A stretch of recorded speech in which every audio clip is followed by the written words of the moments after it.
Hi hello నమస్తే. Welcome to Bahujan media. నేను మీ శివరాం మాట్లాడుతున్నాను.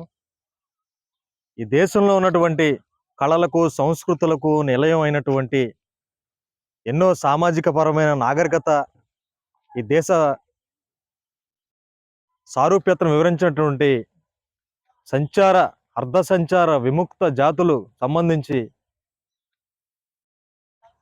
ఆ వర్గాల కోసం పనిచేస్తున్నటువంటి పెండ్ర వీరన్న వారి మనోగతం ఏంటో తెలుసుకుందాం. ఆ జాతుల గురించి. వెల్కమ్ టు పెండ్ర వీరన్న గారు. నమస్కారం. నమస్తే పెండ్ర వీరన్న గారు. నమస్కారం. ఎప్పటి నుంచో ప్రభుత్వాలు కూడా నిద్ర నటిస్తూ, రాజకీయ నాయకులు నిద్ర నటిస్తూ ఈ వర్గాల కోసం జాబితాలతో పెట్టారు, కానీ ఏమీ పని చేయకుండా, వాళ్ళకి సంక్షేమం ఇవ్వకుండా, వారి జనాభా లెక్కలు తీయకుండా, వారి స్థితిగతులు తెలుసుకోకుండా స్వతంత్రం వచ్చిన కాడి నుంచి 70 సంవత్సరాలు అంతకు ముందు కూడా కావాలని నిద్ర నటిస్తున్నటువంటి ఈ ప్రభుత్వాల మొండి వైఖరి గురించి పెండ్రవీర గారిని అడిగి తెలుసుకుందాం.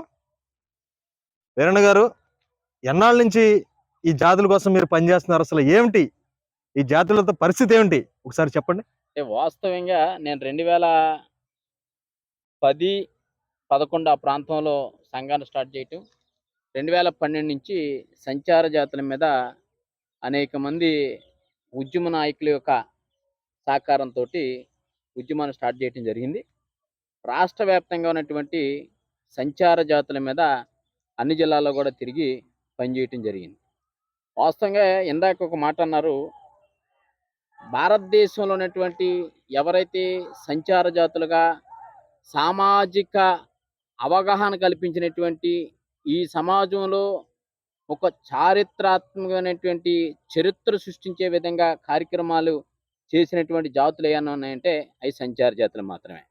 ఈరోజు భారతదేశ వ్యాప్తంగా మనం ఒకసారి ఆలోచించినట్లయితే సనాతన ధర్మం కోసం మాట్లాడుతున్నటువంటి ప్రభుత్వాలు కానీ, లేకపోతే సనాతన ధర్మాన్ని ఎస్టాబ్లిష్ చేస్తున్నటువంటి నాయకులు కానీ లేదు అని అనుకుంటే కనుక, అయితే ఈరోజు భారతదేశంలో మేము హిందూ సంస్కృతిని కాపాడుతున్నామని చెప్తున్నటువంటి వారు కానీ సంచార జాతుల్ని అణగదొక్కుతున్నారని చెప్పడానికి ఏమాత్రం కూడా నిర్మకమాటం లేకుండా చెప్పచ్చు. కారణం ఏంటంటే, భారతదేశంలో హిందూ సంస్కృతిని సాంప్రదాయాన్ని తీసుకొచ్చినటువంటి జాతులు సంచార జాతులు.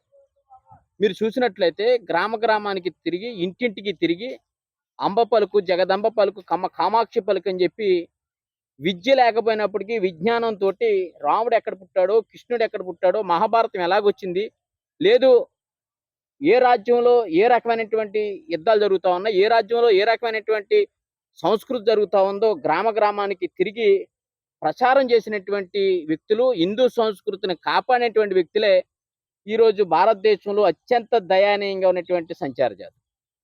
కానీ ఆ సామాజిక వర్గాల కోసం కేంద్ర రాష్ట్ర ప్రభుత్వాలు చిన్నచూపే తప్ప ఇంతవరకు కూడా పట్టించుకున్నటువంటి చరిత్ర లేదు. అందుకనే కేంద్ర ప్రభుత్వం ఈ సామాజిక వర్గాల మీద ప్రత్యేక దృష్టి పెట్టాలి. వారి యొక్క నిజమైనటువంటి సనాతన ధర్మం కోసం కానీ, లేదు హిందూ సంస్కృతి మీద కానీ వారికి కనుక నిజమైనటువంటి అభిమానం కనుకుంటే ఈ జాతుల్ని, లేదు ఈ సామాజిక వర్గాల పట్ల అభివృద్ధి చూపించినప్పుడు మాత్రమే వారికి అది సార్థకత అవుతుందనే విషయాన్ని సందర్భంగా తెలియపరుస్తా ఉన్నాను. మరి రాజ్యాంగం రచించినప్పుడు కానీ, రాజ్యాంగం పొందుపరుచినప్పుడు కానీ ఈ వర్గాలకి ఆశించిన రీతిలో ఫలాలు ఇవ్వడంలో ఆనాడు రాజ్యాంగ నిర్మాతలు కానీ, తదుపరి వచ్చిన ప్రభుత్వాలు కానీ విఫలమయ్యాయని మీరు అనుకుంటున్నారా? పూర్తిగా వాస్తవంగా చెప్పాలంటే భారత రాజ్యాంగంలో ఉన్నటువంటి హక్కుల్ని పూర్తిగా కోల్పోతున్నటువంటి జాతులు ఇప్పుడు మాట్లాడుకుంటున్నటువంటి సంచార జాతులు. ఒక పక్కన బ్రిటిష్ వ్యవస్థ 1871 క్రిమినల్ ట్రైబ్స్ యాక్ట్ తీసుకురావడానికి కారణాలు ఏంటో తెలుసుకోవాల్సిన పరిస్థితి ఉంది. అంతకుముందు అసలు సంచార జాతుల యొక్క విధి విధానాలు ఏంటో తెలుసుకోవాల్సిన పరిస్థితి ఉంది. వాస్తవం మనం చూసినట్లయితే భారతదేశంలో ఎవరైతే ఈరోజు పరిపాలన చేస్తున్నటువంటి వ్యక్తులు ఉన్నారో అప్పుడు లేని కారణంగా రాజ్యాలు ఉన్నాయి, 500 రాజ్యాలు ఉన్నాయి.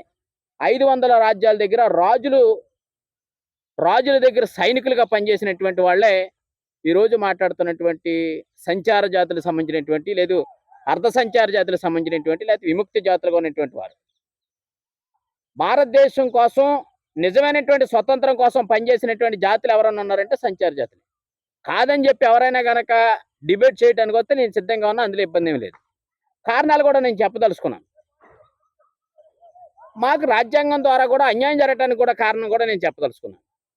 వాస్తవ పరిస్థితులు కనుక మనం చూసినట్లయితే భారతదేశంలో ఎవరైతే ఈరోజు మాట్లాడుతున్నటువంటి సంచార జాతులు రాజుల దగ్గర సైనికులుగా ఉంటూ, రాజుల దగ్గర వైద్యం చేసుకుంటూ, రాజులకి భాగవతాలు చెప్తూ, రాజులకి ఒక రాజ్యం జరుగుతున్నటువంటి చరిత్ర ఇంకొక రాజ్యం దగ్గర చెబుతూ, వారి యొక్క చరిత్ర యాచగానాల ద్వారా, బుర్రకథల ద్వారా, హరికథల ద్వారా చరిత్రని జనాల్ని చైతన్యవంతం చేస్తున్నటువంటి జాతులు, స్వతంత్రం కోసం పనిచేసినటువంటి జాతులు ఆ రోజు బ్రిటిష్ వ్యవస్థ భారతదేశానికి రాగా భారతదేశంలో ఉండబడే స్వతంత్ర సమరయోధులకి అండగా నిలిచినటువంటి జాతులు సంచార జాతులు. ఒకవేళ ఒక ప్రాంతాన్ని నుంచి ఇంకొక ప్రాంతానికి వెళ్ళటానికి ఇబ్బంది అయినప్పుడు బ్రిటిష్ వారికి వ్యతిరేకంగా దమ్ముగా నిలబడి వారికి సహాయ సహకారాలు అందించి వారి మీద యుద్ధం చేసినటువంటి జాతులు సంచార జాతులు. ఇది నేను చెప్పే మాటగా చరిత్ర చెబుతున్నటువంటి మాట. వాటి కారణంగా తీసుకునే భారతదేశాన్ని మనం చేజెక్కించుకున్నాం, కానీ భారతదేశంలో పరిపాలనా విధానంలో మనం ఇబ్బంది అవుతున్నాం అన్న ఆలోచనతోటి బ్రిటిష్ వ్యవస్థ ఆలోచన చేసి ఎవరో ఏంటి దీని మీద ఎందుకు ఇబ్బంది జరుగుతూ ఉందని చూసినప్పుడు సంచార జాతులను అణసివేస్తే మనం భారతదేశాన్ని పూర్తిగా మనం పరిపాలించగలుగుతామని ఒక దుర్మార్గమైనటువంటి ఆలోచనతోటి మాత్రమే 1871 క్రిమినల్ ట్రైబ్స్ యాక్ట్ తీసుకురావడం జరిగింది. పుట్టిన పిల్లవాడి దగ్గర నుంచి చచ్చిపోయే ముసలివాడి వరకు కూడా ఈ 1871 క్రిమినల్ ట్రైబ్స్ యాక్ట్ చెప్పింది ఏంటంటే పుట్టిగానే నేరస్తుడు. ఆ వ్యక్తి పుట్టిగానే నేరస్తుడు, వాడు చనిపోయే ముందు కూడా నేరస్తుడే. పుట్టిన పిల్లవాడి దగ్గర నుంచి చచ్చిపోయే ముసలివాడి దాకా కూడా నేరస్తుడే. కానీ ఇంత దౌర్భాగ్యంగా, ఇంత దుర్మార్గంగా జరుగుతూ ఉంటే భారతదేశంలో ఉన్నటువంటి స్వతంత్ర సమరయోధులకు కానీ, రాజ్యాంగ నిర్మాతలకు కానీ, లేకపోతే రాజ్యాంగం కోసం పనిచేసే వ్యక్తులకు కానీ తెలియదు అనటానికి ఎక్కడ కూడా అవకాశం లేనటువంటి పరిస్థితి. కానీ ఎందుకు పట్టించుకోలేదు, ఎందుకు చేయలేదు అనే దాన్ని అది క్వశ్చన్గానే మిగిలిపోయింది తప్ప ఇంతవరకు కూడా పట్టించుకునేటువంటి పరిస్థితి లేదు. అలాంటి పరిస్థితుల్లో ఉదాహరణకి ఎక్కడైనా కనుక ఒక దొమ్మర కులసుడు, లేకపోతే ఒక యానాదుల కులసుడు, లేకపోతే ఒక ఎరుకుల కులసుడు, లేకపోతే ఒక మొండిబండ కులసుడు, లేకపోతే ఒక చెంచు కులసుడు, ఇలాంటి వాళ్ళు ఎక్కడైనా తగిలితే కనిపిస్తే, ఎరా నువ్వేంటి ఫలానంటే నేను చెంచు అని చెప్తే వీడు దొంగ చెంచు, లేకపోతే దొంగ ఎరుకులోడు, దొంగ యానాదుడు అని చెప్పి తీసుకెళ్లి చీకటి గదిలో బంధించి వారిని అక్కడే హతమార్చే విధంగా తీసుకునేటువంటి పరిస్థితి బ్రిటిష్ వ్యవస్థ తీసుకుంది. ఆ రోజుల్లో చూసుకుంటే దగ్గర దగ్గర కోట్ల మంది జనాభాని హతమార్చినటువంటి చరిత్ర బ్రిటిష్ వ్యవస్థకు ఉంది. ఎవరో మా జాతుల కోసం మాట్లాడిన చరిత్ర లేదే, ఎవరో మా జాతుల కోసం పట్టించుకున్నటువంటి చరిత్ర లేదే, ఎవరో మా జాతులు ఈ అని చెప్పినటువంటి పరిస్థితి లేదే. అలాంటి పరిస్థితుల్లో రాజ్యాంగంలో ఉన్నటువంటి 341, 342, 340 ఆర్టికల్ ప్రకారంగా ఎస్సీలకి, ఎస్టీలకి, బీసీలకి రిజర్వేషన్లు ఇవ్వడం జరిగింది తప్ప ఈ ఎవరైతే సంచార జాతులు ఉన్నారో వాళ్ళ గురించి పట్టించుకున్నటువంటి చరిత్ర లేదు. దాని తోడుగా ఏ ఒక్క బలహీన వర్గాలకు సంబంధించినటువంటి నాయకులు కానీ, దళిత వర్గాల నాయకులు కానీ, గిరిజన నాయకులు కానీ ఈ జాతుల గురించి ఎక్కడా పట్టించుకున్నటువంటి చరిత్ర లేదు అని చెప్పడానికి ఏమాత్రం కూడా నిర్మోహమాటంగా నేను చెప్తా ఉన్నా. ఇది వాస్తవ పరిస్థితులు సమాజం గుర్తించవలసిన పరిస్థితి ఉందని ఈ సందర్భంగా తెలియపరుస్తాను. కేంద్ర ప్రభుత్వం వేసినటువంటి ఈ జాతుల కోసం వేసినటువంటి జాతీయ కమిషను, బాలకృష్ణ రేణుక కమిషను ఈ వర్గాల కోసం తెలుసుకునే ఒక ఎక్స్రేగా భావించవచ్చా? అంటే బాలకృష్ణ రేణుక కమిషన్ గురించి మాట్లాడేదానికన్నా అంతకంటే ముందు అసలు ఈ 1871 క్రిమినల్ ట్రైబ్స్ యాక్ట్ నుంచి ఈ జాతుల్ని ఎలాగా బయటకు వచ్చినాయి అనే దాని మీద కూడా మనం ఒకసారి ఆలోచించవలసిన పరిస్థితి. 1947లో భారతదేశానికి స్వతంత్రం వస్తే అందరికీ స్వతంత్రం వచ్చిందని చెప్పుకుంటూ ఉంటే భారతదేశంలో ఉండబడే సంచార జాతులుగా పిలువబడుతున్నటువంటి సంస్కృతిని, హిందూ సంస్కృతిని, సాంప్రదాయాన్ని ఎస్టాబ్లిషన్ చేస్తూ నాటు వైద్యం మీద ఆధారపడి జీవనం సాగిస్తున్నటువంటి, లేకపోతే విద్య లేకపోయినా విజ్ఞానంతో అనేక కళారూపాలను ప్రదర్శిస్తున్నటువంటి ఈ జాతుల కోసం ఎవరో పట్టించుకున్న చరిత్ర లేదు. 1945లో 49లో అనంత సైని అయ్యంగారు అధ్యక్షతన వేసినటువంటి criminal tribes enquiry committee base చేసుకుని 1952 ఆగస్టు 31వ తారీఖున భారత రాజ్యాంగం ప్రకారంగా ఒక వ్యక్తి తప్పు చేస్తే వ్యక్తిని శిక్షించాలి తప్ప యావత్తు జాతిని శిక్షించడం, కులాన్ని శిక్షించడం కరెక్ట్ కాదని చెప్పి ఆ రోజు 1952 ఆగస్టు 31వ తారీఖున ఎవరైతే అనంత సైని అయ్యంగారు ఇచ్చినటువంటి కమిషన్ రిపోర్ట్ని అమలుపరుస్తూ అప్పటి నుంచి జాతుల్ని విముక్త జాతులుగా గుర్తించడం జరిగింది. తర్వాత 53లో వేసినటువంటి కాకా కాలేకర్ కమిషన్లో మా జాతుల కోసం పెద్దగా చెప్పినటువంటి చరిత్ర ఏం లేదు. కాకా కాలేకర్ కమిషన్లో మోస్ట్ బ్యాక్వర్డ్ కమ్యూనిటీలుగా గుర్తించాలని చెప్పారు తప్ప అంతగా స్పెసిఫిక్గా మాట్లాడినటువంటి చరిత్ర లేదు. తర్వాత జస్టిస్ లోకూర్ 1965లో వారు మాట్లాడుతూ ఎస్సీలో అణగారినటువంటి nomadic and semi nomadic denotified tribes అంటే సంచార, అర్ధ సంచార, విముక్తి జాతులు ఉన్నాయి. ఎస్సీలో ఉన్నాయి, ఎస్టీలో ఉన్నాయి, బీసీలో ఉన్నాయి, ఓబీసీలో ఉన్నాయి. కాబట్టి ఓబీసీలోనేమో ఏబిసిడి వర్గీకరణ లేని కారణంగా రిజర్వేషన్ ఫలాలు పోతా ఉన్నాయి, స్థానిక సంస్థల్లో కూడా ఇబ్బంది పడతా ఉన్నారని చెప్పి వారిని సెపరేట్గా రాజ్యాంగ హక్కులు కల్పిస్తూ సెపరేట్గా ఒక కేటగిరీ పెట్టాలని చెప్పి జస్టిస్ లోకూర్ 1965లో చెప్పడం జరిగింది. దాన్ని పట్టించుకున్న పరిస్థితి లేదు.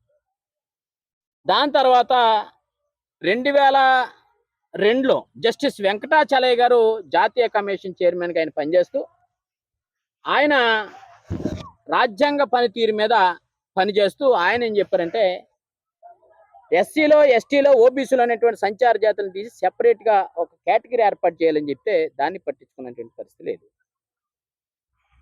అలాగే 2005లో వేసినటువంటి బాలకృష్ణ రేణుకే గారి అధ్యక్షతన వేసినటువంటి జాతీయ DNT, NT, SNT commission report మేరకు 76 డిమాండ్లతోటి వారు ఇవ్వటం జరిగింది. భారతదేశ వ్యాప్తంగా అన్ని రాష్ట్రాలు కూడా తిరిగి అన్ని సామాజిక వర్గాల యొక్క స్థితిగతుల్ని దగ్గరగా చూసి వారు బృందం అయాల అధ్యయనం చేయడం జరిగింది. వారు ఇచ్చిన కాడి నుంచి కూడా ఈ రోజు వరకు కూడా ఎక్కడా పట్టించుకున్నటువంటి చరిత్ర లేదు. వారు 2008లో ఇవ్వటం జరిగింది. 2009, 2010లో 2014లో గవర్నమెంట్ మారటం జరిగింది. ఆయాల నుంచి ఇవాళ వరకు కూడా బీజేపీ గవర్నమెంట్లో 1% కూడా ఈ జాతులకి మేలు జరిగినటువంటి పరిస్థితి లేదు. గవర్నమెంట్ ఏదైతే బిక్కురామ్ జదాతే అనే ఒక ఆయన్ని చైర్మన్ చేసింది కానీ నరేంద్ర మోడీ గారి నాయకత్వంలో అందులో సరైనటువంటి సబ్జెక్ట్ కానీ భారతదేశ వ్యాప్తంలో అనేక రాష్ట్రాల్లో ఉన్నటువంటి సామాజిక వర్గాలను కూడా క్లారిటీగా ఇవ్వలేని పరిస్థితి. ఆంధ్రాలో కూడా సరైనటువంటి విధి విధానాల మీద వారు ఎస్టాబ్లిషన్ చేసి ఇచ్చినటువంటి పరిస్థితి లేదు. కాబట్టి అందులో పూర్తిగా అన్యాయం జరుగుతూ ఉంది. బాలకృష్ణ రేణుకే కమిషన్ ఒకటే కరెక్ట్గా ఇచ్చినటువంటి కమిషన్ తప్ప వేది కాదు. ఇప్పుడు మనం ఒక ఎగ్జాంపుల్ చూసుకుంటే ఒక అన్నం తిని బంతిలో అన్నం వడ్డించేవాడు మనవాడైతే అన్నీ మన దగ్గరకు వచ్చి చేరతాయన్న చందంగా రాజ్యాంగం పొందుపరిచినప్పుడు ఈ కులాల యొక్క జాబితా రూపొందించినప్పుడు సంచార జాతుల యొక్క స్థితిగతులు ఎస్సీలో ఉన్న సంచార జాతులు కానీ ఎస్టీల్లో ఉన్నటువంటి సంచార జాతులు కానీ మరి ఈ రోజున బీసీలో ఉన్నటువంటి 34 కులాలు ఏదైతే సంచార జాతులు ఉన్నాయో వీరి స్థితిగతులు ఒకే రకంగా ఎస్సీలతో ఎలా అయితే బీసీలు ఎలా ఉన్నారో ఎస్టీలు ఎలా ఒకే రకంగా ఉన్నప్పుడు పర్టికులర్ గా 34 కులాలు బీసీలో చేర్చడం ఒక చారిత్రక తప్పిదం అంటారా? అసలు ఎస్సీలుగా సంచార జాతులు ఎస్సీలుగా చేర్చడానికి అవకాశాలు లేని పరిస్థితి. కారణం ఏంటంటే వారు షెడ్యూల్ కులాల వారు. మీన్స్ మేము షెడ్యూల్ తెగల కింద వస్తాం, లేదా దాన్ని ఏదైనా సెపరేట్గా కనుక ఒక రాజ్యాంగంలో సెపరేట్ ఒక ఆర్టికల్ పెడితే సెపరేట్ తెగే తప్ప మేము షెడ్యూల్ కులాలం కాదు, అలాగని వెనకబడిన తరగతులం కాదు. అంటే మా సామాజిక వర్గాల పట్ల మా కులాల పట్ల పట్టించుకోలేని కారణంగా వీరిని దూరంగా నెట్టివేయబడినటువంటి పరిస్థితి, లేదా వదిలేసినటువంటి పరిస్థితి. ఎస్సీలకి ఎస్టీలకి 1935లోనే రిజర్వేషన్లు స్టార్ట్ అయ్యడం జరిగింది. కానీ బీసీలకి 1960 తర్వాత 70 తర్వాత మాత్రమే రిజర్వేషన్లు ఏర్పడటం జరిగింది. కానీ దీనికి దానికి కూడా చాలా దగ్గర దగ్గర 30-40 సంవత్సరాల గ్యాప్, 50 సంవత్సరాల గ్యాప్ అనేటువంటి పరిస్థితి. కాబట్టి పూర్తిగా సంచార జాతుల్ని గాలి కుదిలేయటమే తప్ప వేరేదేం కాదు. ప్రభుత్వాలు ఎవరికి కూడా సంచార జాతుల మీద సరైనటువంటి చిత్తశుద్ధి లేని కారణంగానే మేము అన్యాయానికి గురయ్యాం. ఈ రోజు వరకు కూడా అదే పందాలో నడుస్తున్నటువంటి పరిస్థితి మనం చూస్తాం. ఇప్పుడు రకరకాల కమిషన్లు మీరు చెప్పారు. ఈ కమిషన్లో ఈ కమిషన్ల వల్ల ఆ ప్రాంతాల్లో పర్యటించినప్పుడు ఈ జాతుల కోసం కానీ వర్గాల కోసం కానీ వాయిస్ వినిపించిన ఆ రోజు నాయకత్వం లేదంటారా? వాస్తవ పరిస్థితి వాళ్ళ ముందు కమిషన్ ముందు వినిపించలేదంటారా? అంటే కమిషన్ ముందు లోకూరు లోకూరు కమిషన్లో కానీ వెంకటాచలయ్య గారు కానీ చాలా స్పష్టంగా ఇవ్వటం జరిగింది. అంటే వారు అక్కడ పర్యటించినప్పుడు కానీ వారికి ఒక కరెక్ట్ చరిత్ర వచ్చింది కాబట్టి వారు కరెక్ట్గా కమిషన్లో రూపొందించడం జరిగింది. కానీ పట్టించుకునే నాదుడు లేడు. ఏదైతే రాజ్యాధికారంలో మాట్లాడవలసినటువంటి హక్కులు కల్పించవలసినటువంటి నాయకులు ఎవరైతే ఉన్నారో వాళ్ళు లేరు. వాళ్ళు లేని కారణంగానే అన్యాయం జరుగుతాం. ఇందాక మీరు ఒకటి అన్నారు, వడ్డించేవాడు మనోడైతే కనుక ఎక్కడ కూర్చున్నా మనకు వస్తుందని. వడ్డించేవాడు మనోడు అనేది లేదు. తర్వాత వాళ్ళు వడ్డించడానికి సంబంధించినటువంటి మెటీరియల్ని సేకరించే పరిస్థితి ఇలా అధికార పార్టీలకి లేవు. కాబట్టి మాత్రమే ఈ జాతులకు అన్యాయం జరుగుతోంది. మీరు చూసినట్లయితే ఏ సామాజిక వర్గాలను చూసుకుని ఈ ఈ యొక్క సంచార జాతులకు సంబంధించినటువంటి సామాజిక వర్గాల కోసం ఎవరు మాట్లాడారు? ఎవరన్నా ఏదన్నా ఒక ఉద్యమం చేసి ఏదైనా ఒక మెమోరాండం ఇస్తే జస్ట్ ఒక మాట మాట్లాడటమే తప్ప, లేకపోతే ఒక హామీ ఇవ్వటమే తప్ప, దాని మీద స్పష్టమైనటువంటి పోరాటం చేసి, లేకపోతే ఒక స్పష్టంగా ఇదిగో ఈ జాతులు అన్యాయానికి గురవుతా ఉన్నాయి, మనం చేయకపోతే కుదరదని చెప్పి మాట్లాడినటువంటి వ్యక్తులు ఎవరున్నారు? బహు తక్కువ మంది కదా. కాబట్టి పూర్తిగా రాజ్యాధికార వైఫల్యం, రాజ్యాధికారంలో ఓటాను కోల్పోవటానికి కూడా ప్రధాన కారణం అది. ఇప్పుడు మీరు ఒక 20 సంవత్సరాల నుంచి 10 సంవత్సరాల నుంచి మీరు పనిచేస్తానని చెప్తా ఉన్నారు. ఇటీవల అధికారం కోల్పోయినటువంటి వైఎస్ఆర్సీపీ ప్రభుత్వంలో మీకు ఈ కార్పొరేషన్ చైర్మన్ గా కూడా మీకు ప్రభుత్వం అవకాశం కల్పించడం జరిగింది. ఈ ప్రస్థానం మీరు కార్పొరేషన్ గా చైర్మన్ గా బాధ్యతలు తీసుకున్న కాడి నుంచి ఈ వర్గాల కోసం ఏమేం చేశారు? అసలు ఏంటి కథ ఏంటి? అంటే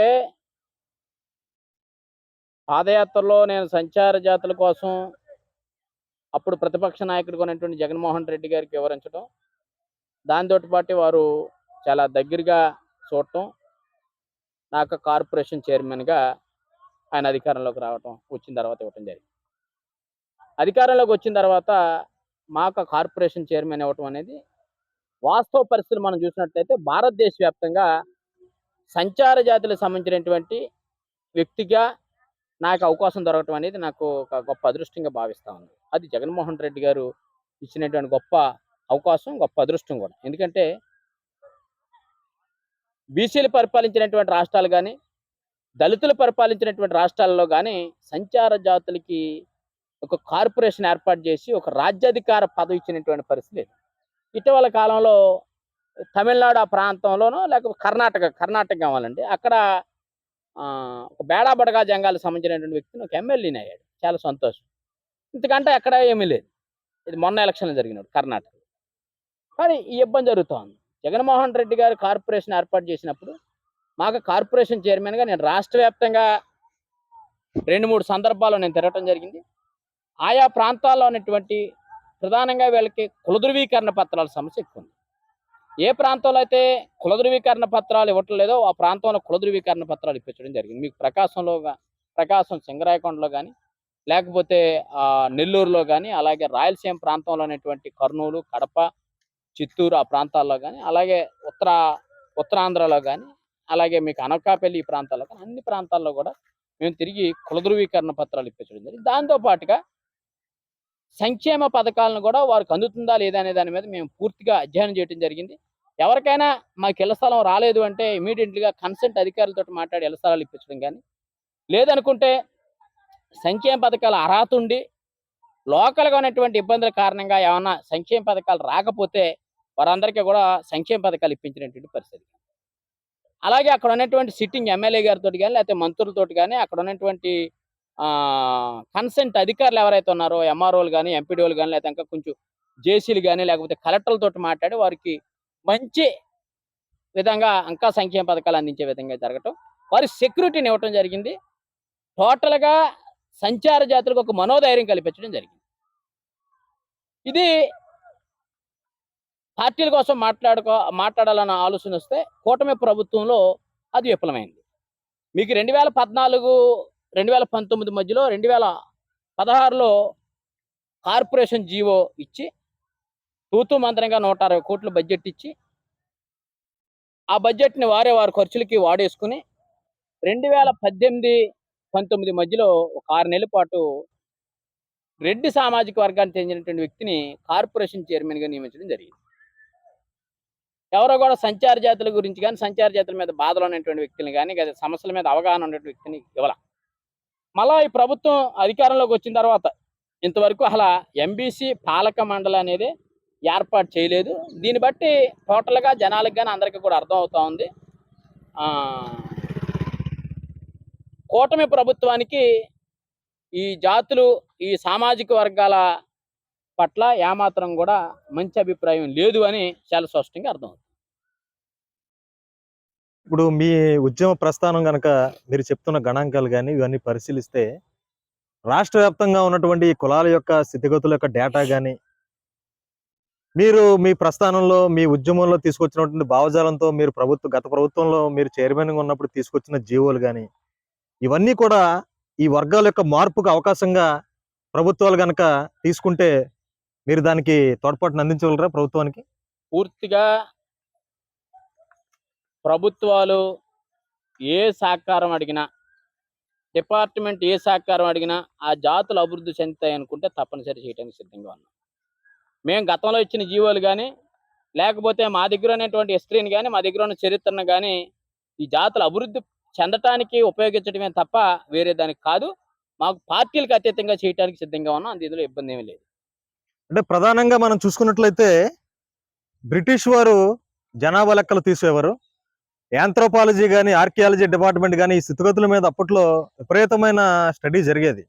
దురదృష్టవశాత్తు మనకి స్వతంత్రం వచ్చిన తర్వాత ఈ వర్గాల మీద ఈ పనిచేసే విధానం లేకపోవడం, తర్వాత ఓ రకంగా ఇది కుంటిపడిపోవటం మన దౌర్భాగ్యం. కానీ ఈ జాతుల యొక్క నిజమైన స్థితిగతులు గాని, ఈ వ్యవహారం అంతా కూడా మీరు చెప్తా ఉంటే మీరు రకరకాల పుస్తకాలు, చర్చా వేదికలో ఈ సమాజానికి అంతా వివరించడం జరిగింది. ఇది దీన్ని యాంథ్రాపాలజికల్ డేటాలో డేటా లేని మీ దగ్గర ఉన్న డేటా యాంథ్రాపాలజికల్ డిపార్ట్మెంట్ దగ్గర కూడా పూర్తిగా ఉండదు బహుశా. దీనిపై ఏమంటారు? అంటే ఉందా లేదా అనేది మనం చెప్పటం కాదు గానీ, మన దాకా మనం ఎంతవరకు అధ్యయనం చేసాం, ఎంతవరకు ఈ సామాజిక వర్గాల మీద స్టడీ చేసాం అనేది అది ఈ సమాజానికి అందించాలన్న ఆలోచన, ఈ జాతులకు అందించాలన్న ఆలోచన తప్ప ఇంకొకటేమీ కాదు. గవర్నమెంట్ వారు దాన్ని సెంట్రల్ గవర్నమెంట్ వారు చూడాలి. కేంద్ర ప్రభుత్వం మరి వాటి మీద దృష్టి పెట్టాలి. అప్పుడప్పుడు అధ్యయనం చేస్తున్నామని చెప్తా ఉంటారు గానీ, మరి ఎంతవరకు అవుతా ఉంది, ఎంతవరకు జరుగుతుంది, జరగట్లేదు అనే దాని మీద కూడా ఒకసారి ఆలోచించవలసినటువంటి పరిస్థితి. మన రాష్ట్ర బీసీ వెల్ఫేర్, బీసీ సంక్షేమ శాఖ చూసుకున్నట్లయితే అసలు వారితో మీరు అనేక రకాల చర్చలు జరుపుకుంటారు కదా! ఎంత మేరకు వాళ్ళ దగ్గర వాళ్ళకున్న చిత్తశుద్ధి ఏంటి అసలు ఈ జాతుల పట్ల?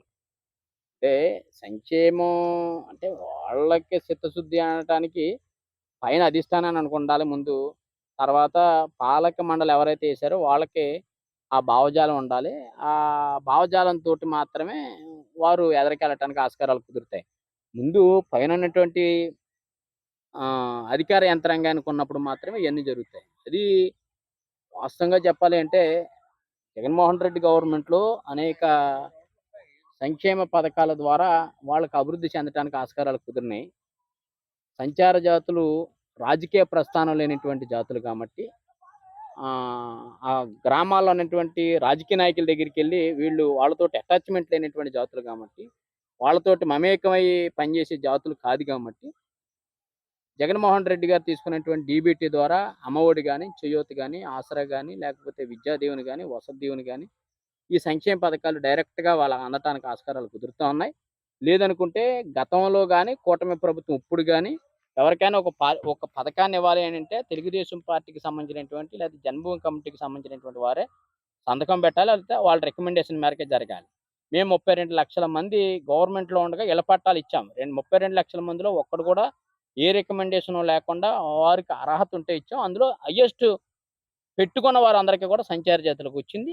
వచ్చినియని నాతోటి చాలామంది కూడా చాలా ఆప్యాయతంగా, చాలా ఆనందంగా చెప్తా ఉన్నారు. మేము ప్రాంతాలు తిరుగుతున్నప్పుడు చాలామంది గంగిరెద్దుల, తర్వాత బుడబుక్కల, మందుల, మొండిబండ, పిచ్చిగుంట్ల, లేతే వీరభద్రి, వీరముష్టి ఇలాంటి సామాజిక వర్గాల వారు ఒకటే చెప్పారు మాతోటి. అయ్యా, గతంలో మేము భిక్షాటనకెళ్తే మా పిల్లల్ని కూడా భిక్షాటనకో, లేకపోతే కాగితం ముక్కలు ఏరుకోవటానికో రోడ్లోనే తీసుకెళ్ళిపోయే పరిస్థితి. ఇవాళ జగన్మోహన్ రెడ్డి గారొచ్చిన తర్వాత రూ. 15,000 ఏస్తానని చెప్పి ఒక మాట ద్వారా మా పిల్లల్ని ఇయాల స్కూల్లో చేర్పించాం. కానీ ఇయాల మా పిల్లలు మా దగ్గరికొచ్చి అక్షరం ముక్కలు నేర్పుతా ఉంటే మాకు ఆనందంగా ఉందని చెప్తా ఉంటే, ఇది ఒక చారిత్రాత్మకమైనటువంటి చరిత్రక మార్పు. ఒక సామాజిక మార్పుకి చిహ్నంగా ఉంది. మరి దాన్ని కూటమి ప్రభుత్వం వచ్చిన తర్వాత సంవత్సరం అయింది. సంవత్సర కాలంలో ఇంతవరకు ఏమి లేదు. మొన్న ఏదో తల్లికి వందనం అనే కార్యక్రమం తీసుకోవడం జరిగింది. అందులో కూడా చాలా అవకతవకలు జరిగినాయని అంటా ఉన్నారు. ఏదేమైనా ఇంకా మళ్ళా 4 సంవత్సరాలు అధికారం ఉంది కాబట్టి చూడాలి. దాంతో పాటుగా బీసీ సంక్షేమ శాఖలో పనిచేసే వ్యక్తులకి చిత్తశుద్ధి ఉందా లేదా అనే దానికన్నా ముందు అధికార యంత్రాంగానికి చిత్తశుద్ధి ఉండాలి. నేను చేసే కార్యక్రమం 10 మందికి ఉపయోగపడుతుంది అనుకున్నప్పుడు మాత్రమే దాన్ని పంచే వ్యక్తికి కూడా సామాజిక దృక్పథం ఉన్నప్పుడు మాత్రం అప్పుడు కరెక్ట్‌గా లింక్ అవుతుంది తప్ప వేరేదేం కాదు. చూద్దాం పరిస్థితులు ఎలాగుంటాయో పరిస్థితులు చూద్దాం. అంటే ఇప్పుడు ప్రధానంగా ప్రభుత్వాలు ఒక సంక్షేమం గాని అమలు చేయాలంటే దాని మీద ఒక కేస్ స్టడీ కావాలి. ఆ కేస్ స్టడీ ఎవరిస్తారు? మనం చూసినట్టయితే బ్యూరోక్రసీ ఏదైతే ఐపీఎస్, ఐఏఎస్‌ల అధికారులు ఎవరైతే బ్యూరోక్రసీ ఉందో, వ్యవస్థను నడిపించాల్సినటువంటి బ్యూరోక్రసీ వ్యవస్థ ఏదైతే ఉందో, మీరు కలిసినటువంటి జిల్లా కలెక్టర్లు గాని, సీఎంఓ అధికారులు గాని, ఈ బ్యూరోక్రసీకి ఈ జాతులు కూడా ఎస్సీ, ఎస్టీలు ఎట్లాగో వాళ్ళకి రాజ్యాంగ హక్కులున్నాయి కాబట్టి వాళ్ళ మీద కేస్ స్టడీ ఉంటది. ఎవరైతే రాజ్యాధికారం శాసిస్తున్నారో అగ్ర కులాల మీద కేస్ స్టడీ ఉంటది. ఏదైతే ఈ సంచార జాతుల పట్ల వాళ్ళకున్న కేస్ స్టడీ ఏంటి? మీరు గమనించిందేంటి అసలు? అంటే వాస్తవంగా ఐఏఎస్, ఐపీఎస్ అధికారులకి ఏమి వాటి మీద అవగాహన గాని, అంకిత భావం గాని ఉండదు. ఎందుకంటే వాళ్ళు పుస్తకం చూసి ఐఏఎస్ అయిన వారు. గ్రామ స్థాయి పరిస్థితులు గాని, సామాజిక పరిస్థితులు గాని ఎక్కడో నూటికో, కోటికో ఒక్కొక్కరు మాత్రమే ఆకునూరు మురళీకృష్ణ గారు లాంటి వాళ్ళకి కొంతమంది మాత్రమే అవకాశాలుంటాయి. ఉన్నవాళ్ళకి ఎవరికీ కూడా ఉండదు. అసలు స్టడీ తీసుకోవాలనంటే అధ్యయనం జరగాలి. కమిషన్ వేయాలి. కమిషన్ చేసిన తర్వాత అధ్యయనం జరగాలి. అధ్యయనం కూడా ఏదో జిల్లా హెడ్ క్వార్టర్‌కొచ్చి ఒక మెమోరాండం తీసుకొని వెళ్ళిపోవటం కాదు. ఆ సామాజిక వర్గాలు ఎక్కడున్నాయో ఆ సామాజిక వర్గాల దగ్గరికెళ్ళి చాలా స్పష్టంగా, చాలా క్లారిటీగా వారు అసలు ఏం తింటారు, ఏంటి అనే దాని మీద అధ్యయనం తీసుకున్నప్పుడు మాత్రమే ఆ జాతులకి కరెక్ట్‌గా న్యాయం జరుగుతుంది తప్ప, ఏదో తూతూ మంత్రంగా కలెక్టర్లకి లేకపోతే ఐపీఎస్‌లు, ఎంఆర్ఓలకి వీళ్ళ దగ్గర ఏం పూర్తి డేటా ఉండదు. ఏదన్నా ఉంటే గనక ఎంఆర్ఓలు కూడా ఏం చేస్తారు పాపం ఆ లోకల్‌గా ఉన్నటువంటి వీఆర్ఓలకో లేకపోతే ఆ లోకల్‌గా ఉన్నటువంటి లీడర్లకో ఎవరికో చెప్తూ ఉంటారు తప్ప కరెక్ట్ డేటా వారికి కూడా వచ్చే పరిస్థితి ఉండదు కాబట్టి ఏదైనా ప్రభుత్వం ఒక నిర్దిష్టమైనటువంటి అవగాహనతోటి చిత్తశుద్ధితో అధ్యయనం చేసినప్పుడు మాత్రమే ఈ సామాజిక వర్గాలకి మార్పు చెందటానికి ఆస్కారాలు కుదురుతాయి. కానీ అంతా సామాజిక దృక్పథం అనేటువంటి నాయకులు రావాలి. ఆ ఆలోచన ఉండాలి కాబట్టి వచ్చిన దాకా మనం ఎదురు చూడటం. మరి గత ప్రభుత్వం ఓ హామీ ఇవ్వటం జరిగింది. మీరు పాదయాత్రలో ఏదైతే చెప్పారో జగన్మోహన్ రెడ్డి గారి దగ్గర, సంచార జాతులకి చట్టసభలో అవకాశం కల్పిస్తానని చెప్పి జగన్మోహన్ రెడ్డి గారు అప్పట్లో హామీ ఇచ్చారు. 5 సంవత్సరాలు ఆయన పరిపాలన అయిపోయింది. ఆ హామీ నెరవేరినటువంటి పరిస్థితి. అంటే దీనికోసం ఏం చెప్తారు? చట్టసభల్లో అవకాశం కల్పించడానికి జగన్మోహన్ రెడ్డి గారు ఎప్పుడు కూడా ముందుంటారు. అందులో ఇబ్బంది లేదు. అసలు ఆ రాజకీయ ప్రాతినిధ్యం లేనటువంటి ఈ సామాజిక వర్గాలకి కార్పొరేషన్ ఇచ్చి మంత్రులతోటి, డిప్యూటీ సీఎంలతోటి, సీఎం తోటి డైరెక్ట్ మాట్లాడే అవకాశం కల్పించడం జరిగింది. కలెక్టర్లతో మాట్లాడే అవకాశం కల్పించింది. అంటే కొంత రాజకీయపరమైనటువంటి కొంత చైతన్యవంతం తీసుకురావడం జరిగింది. అలాగే కొంత రాజ్యాధికారంలో ఒక భాగం కల్పించడం జరిగింది. కార్పొరేషన్ చైర్మన్‌గా అవకాశం కల్పించి 12 మంది డైరెక్టర్లని ఇవ్వటం గాని, లేదు ఇతరితర జంగమకి కార్పొరేషన్ గాని, అలాగే ఒడ్డెరకి కార్పొరేషన్ గాని, ఇలాగా ముస్లిం సంచార జాతులకు కూడా సెపరేట్ కార్పొరేషన్ ఇచ్చి రాజ్యాధికారంలో ఒక భాగం కల్పించడం జరిగింది. కానీ దాన్ని అంతటికే ముందు తీసుకెళ్లాలనే ఆలోచనతోటి గౌరవ జగన్మోహన్ రెడ్డి గారు ఇప్పుడు కూడా ముందుంటారు. అందులో ఇబ్బంది ఏమీ లేదు. రానున్న ఎన్నికల్లో తప్పనిసరి అధికారంలోకి వస్తుంది. జగన్మోహన్ రెడ్డి గారి నాయకత్వంలో సంచార జాతుల నుంచి చట్టసభల్లోకి ఎవరో ఒకళ్ళని ప్రాతినిధ్యం కల్పించడానికి జగన్మోహన్ రెడ్డి గారు ముందుంటారనే విషయాన్ని ఏమాత్రం కూడా తీయటానికి లేదు.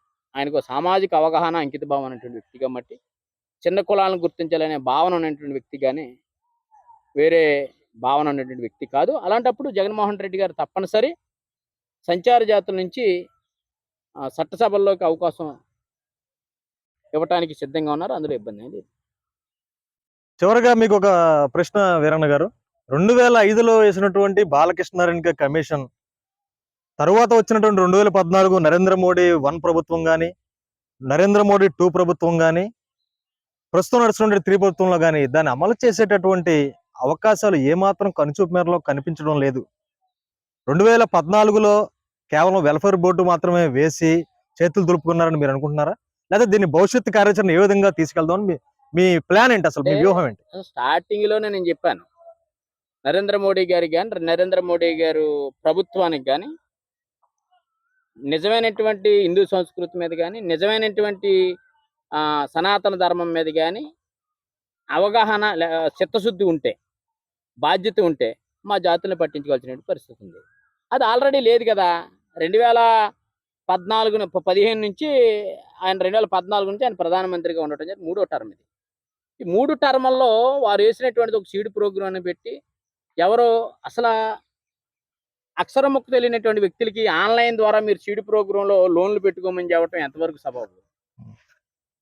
చెలపోని వాటం రానటువంటి వ్యక్తులకి ఆన్లైన్ ద్వారా మీరు లోన్లు పెట్టుకోండి అని చెప్పి సీడ్ ప్రోగ్రాం పెట్టామని చెప్పి 200 కోట్లు భారతదేశ వ్యాప్తంగానంటే 200 కోట్ల రూపాయలు మేము కేటాయించేసామని చెప్పి ఒక బోర్డుని వేసి, ఒక చైర్మన్ వేసి ఏదో డబ్బా కొట్టే పరిస్థితి జరుగుతా ఉంది తప్ప ఎక్కడా కూడా చిత్తశుద్ధి లేదు. సీడ్ ప్రోగ్రాం వల్ల 0 ప్రయోజనం ఈ సామాజిక వర్గాలకి ఎక్కడైనా భారతదేశ వ్యాప్తంగా లేదు. ఫలానా రాష్ట్రంలో ఇంతమందికి ఇచ్చామని చెప్పమానండి ఎవరినన్నా, లేదు ఆంధ్ర తెలంగాణలో చెప్పమానండి, ఏమీ లేదు.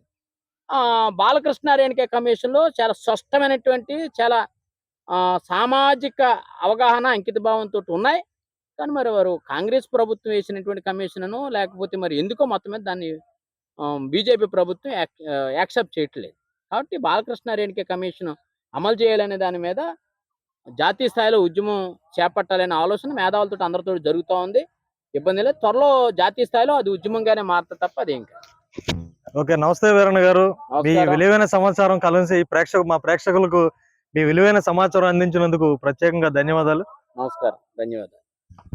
అది గాయస్, ఇప్పుడు సంచార జాతుల వ్యవహారం ఇప్పుడు మన సమాజంలో అనేకమైనటువంటి కులాలు కానీ, అనేకమైనటువంటి వర్గాల యొక్క ప్రాతినిధ్యం కానీ, వారి హక్కులు కానీ ప్రభుత్వాలు ఎన్నో ఏళ్ల నుంచి సంక్షేమం చేసుకుంటూ వస్తున్నాయి. సంచార జాతుల పరిస్థితులు మాత్రం స్వతంత్రం వచ్చిన కానీ ఇప్పటికీ ఏనాటికి మారలేదని చెప్పి తెలియజేసుకుంటూ వీళ్ళ హక్కుల కోసం, వీళ్ళ స్థితిగతులు మారాలని మనం కూడా కోరుకుందాం. Thank you.